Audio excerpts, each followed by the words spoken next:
channel.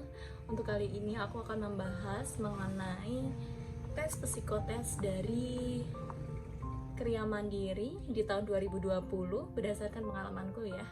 Yuk ikutin. Jadi, tes psikotes Bank Mandiri itu terutama di Kriya Mandiri berdasarkan pengalamanku merupakan syarat wajib yang memang harus kita ikutin saat kita mengikuti rangkaian tes untuk menjadi seorang Kriya Mandiri. Nah, untuk tesnya itu apa aja sih? Ini berdasarkan pengalamanku dan aku tekanin sekali lagi ya. Ini aku ikut saat pandemi di tahun 2020, jadi memang tesnya serba online. Tesnya hampir sama dengan tes-tes CPNS ataupun tes bank lain. Jadi di tahun 2020 kemarin aku dapat tes dari SHL. Jadi yang ngadain itu perusahaan yang memang dia tesnya itu menggunakan SHL. Nah, udah aku catat untuk tesnya apa aja di buku ini. Buka ya.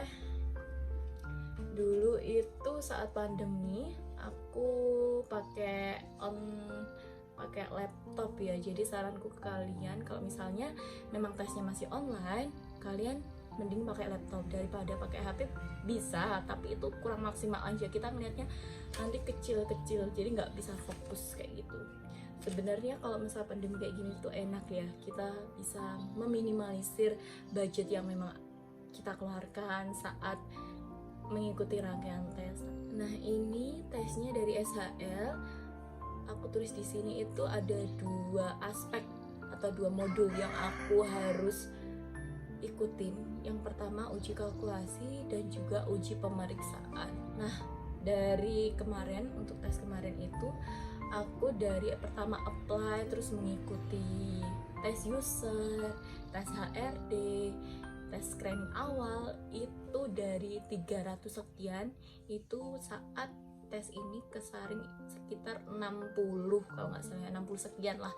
Ini untuk psikotesnya kita dikasih waktu sekitar 30 menit secara online. Untuk persiapannya kita menyiapkan coretan, kalkulator, dan juga kesiapan diri. Yang di tes yang aku jalanin ini yang kemarin itu cuma kayak penjumlahan, perkalian, pembagian. Jadi kayak 100 dikali sekian dibagi sekian kayak gitu aja sih. Enggak kayak Tony belajar ini.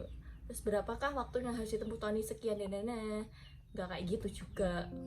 Jadi enggak ada soal cerita. Untuk tes lainnya itu kayak tes verbal.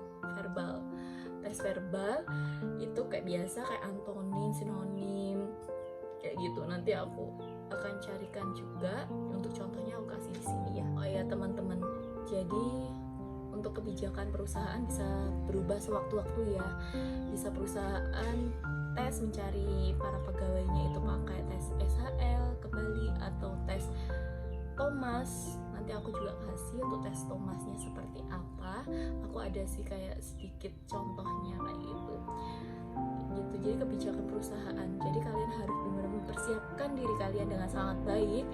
Kalian harus banyak latihan setiap harinya.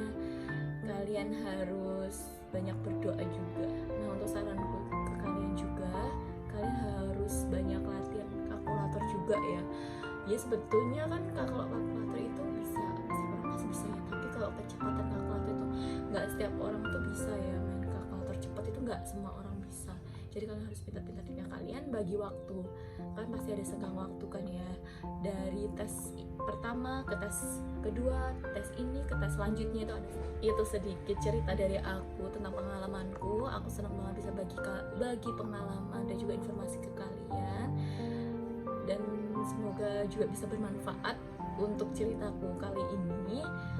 Saranku juga ke kalian, dimanapun instansi kalian yang akan kalian ikutin tesnya, kalian harus bersungguh-sungguh.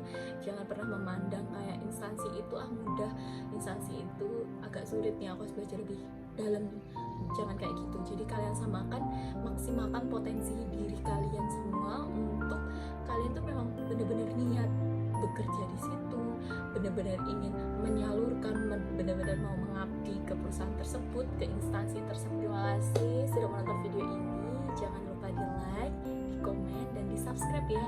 Dan jangan lupa juga di share juga apabila memang video ini berguna berguna pakai diri kalian sendiri ataupun orang lain, silahkan di-share ke pihak-pihak yang memang membutuhkan. See you next time, bye bye.